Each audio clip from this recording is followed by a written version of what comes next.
Divine Spirit, Father, Mother God,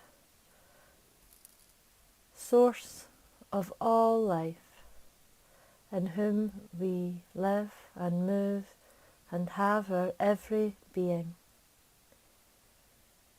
Let us spend this next moment in conscious awareness of this power and this love that is the source of all that I am, all that we are. In our family of humanity, we are one in this creation and this mighty life, made always in love. Let us be in close communion with those who love and guide us from the next stage of life, our spirit loved ones who come forward in communication to share their truth and their wisdom of life after life and our eternal spirit, our continuous existence.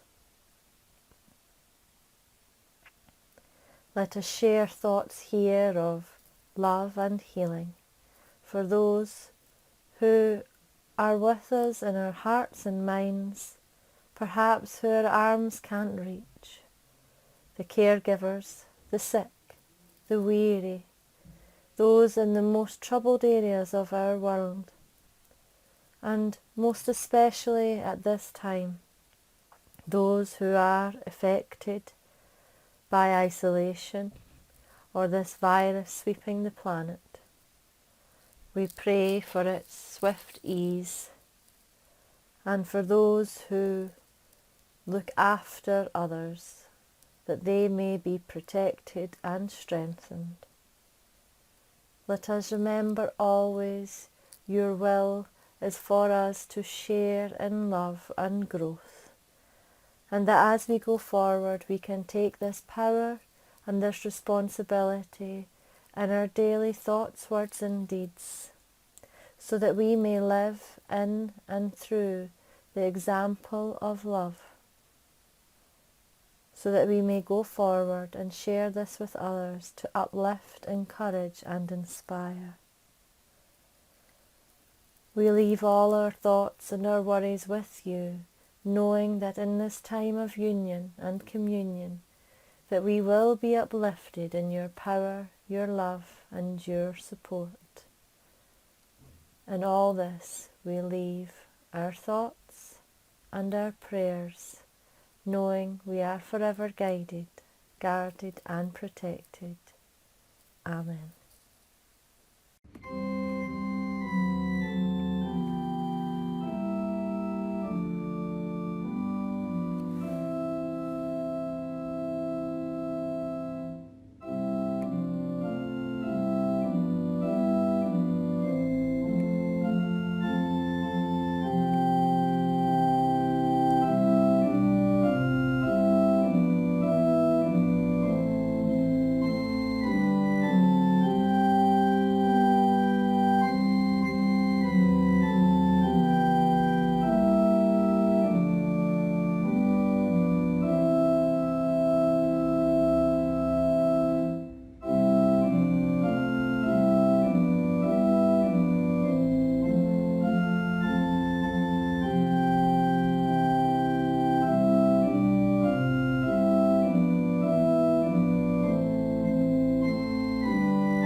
looked at that small bundle of life that I brought into the world, I cried.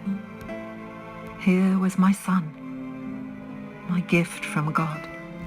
From that moment I watched you grow with pride and with joy, from a baby to a boy, and then to a man. If I never told you how treasured you were and how proud of you I am, then hear it now.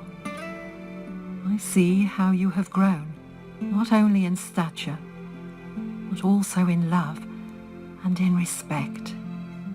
I have noticed all the small kindnesses you have given to others, and appreciate with all my heart the loving help you had given me.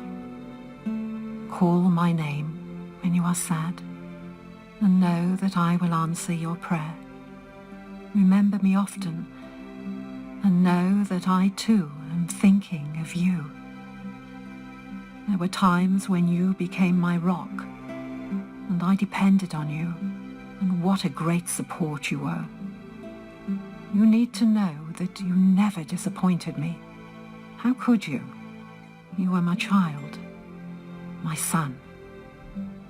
There will be times when the going may be hard, and I cannot promise to make everything all right, but I can promise that in those darker moments when you are sad, that no one will try harder than me to smooth your pathway and be the invisible support by your side. You have given me so much pleasure. Maybe you will never realize how much. I can even see a little part of me in your ways and smile when I see that. Even though I cannot physically be there with you, know that I have peace, and that I walk in the light and have others around me from family who are here to love me. Know that I love you. I always have, and I always will. You are indeed my son. Look for me in your quiet moments.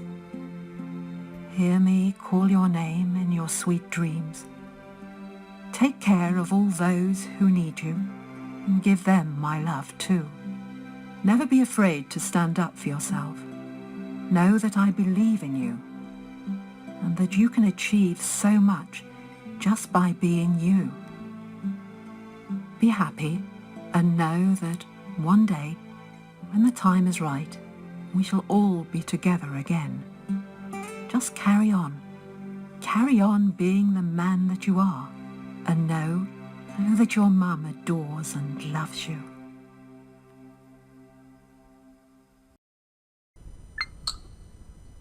I came across a lovely little quotation the other day, and it simply said, "Reading is a conversation. All books talk, but a good book listens as well." And I've come across so many folk that are talking on social media about writing their thoughts and writing their own books, whether it be fiction or it's a journey that they've encountered, whether it's these little thoughts of inspiration. But to put these on paper is such a remarkable thing. It allows our feelings to be put on paper, and it allows our story to be told.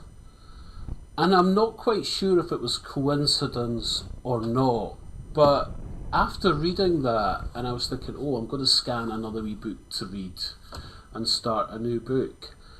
And I came across, which is tucked in the shelf, is this lovely little book. And it is the complete book of fortune telling. It is a wee reminder. It's a reminder now of how that proof comes from spirit. And it's still a book I've actually still to read right through, but it's, I think, about something like 1934. But it takes me back to a time before I started on the road of mediumship. And I remember receiving a reading from a medium, and she spoke about many things. And she spoke about an aunt that I had, and she would have had that mediumistic ability.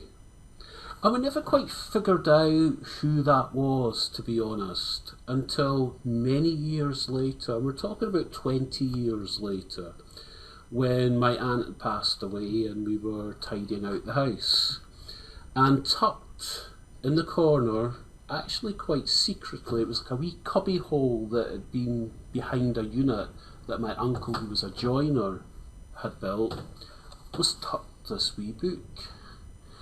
And I remember thinking there and then, as me and my mother looked at each other, that kind of answered the question all these years later. That was the aunt. And that proof was in finding that book. And that book has always sat with me since. As I say, something's still to read, but it's there.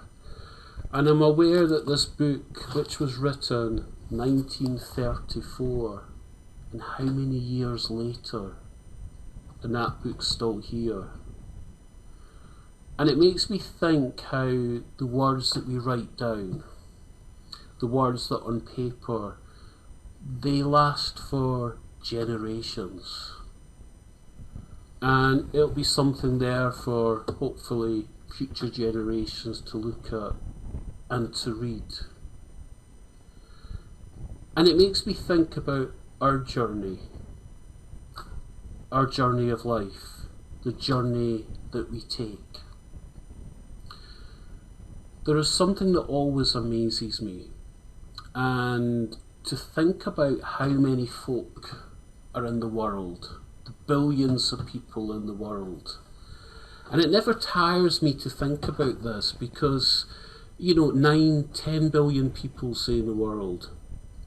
If we were all to write our own book, our book of life, and think of the pages that we could write about the times that we've had, the journeys we've shared with people, the people we have loved, the people we have lost, the happy memories, the not so happy memories.